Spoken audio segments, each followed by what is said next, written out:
Hello hello hello check, hello hello भैया तनी base बढ़ाइएगा भैया, हेलो हेलो। जी हाँ दोस्तों, आप सभी को सूचित किया जाता है कि बेड एंटरटेनमेंट पूजा समिति आप सभी का हार्दिक अभिनंदन करती है और करती रहेगी। तो उठाया दोनों हाथ और बोले प्रेम से सरस्वती माता की, सरस्वती माता की, सरस्वती माता, सरस्वती माता साल भर पर आती है, साल भर पर आती है।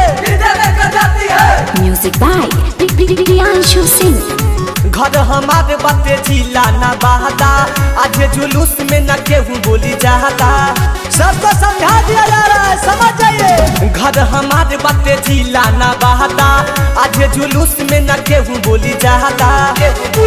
न तो पड़ जाई पीछा लफुआ सके टोली। तो हम लाइसेंस लफुआ होई, जो ज्यादा बोलेगा वो कथा जाएगा। मार दे गोली भसान में जे बोली, मार दे गोली भसान में जे बोली, मार दे गोली भसान में जे बोली। साउंड वाला डीजे वाला आवाज कम कर।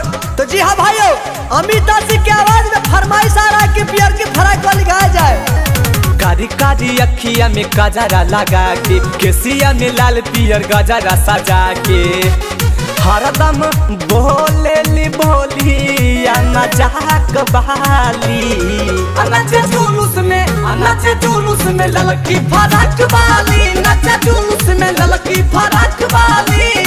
डीजे डीजे डीजे कौन मन किया जी? अरे जनरेटरवा ईयर ले लिया है। अरे मंगरुआ चालू कर।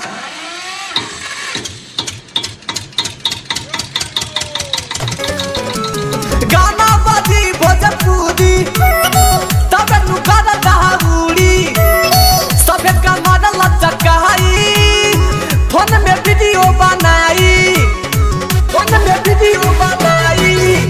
गाना बाजी भोजपुरी तब नुकारा दहाउड़ी, सबे का मॉडल चकाई, फोन में वीडियो बनाई।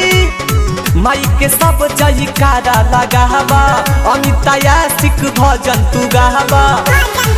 देखा एकजुट भइल बा सहारा लफुअन के टोली।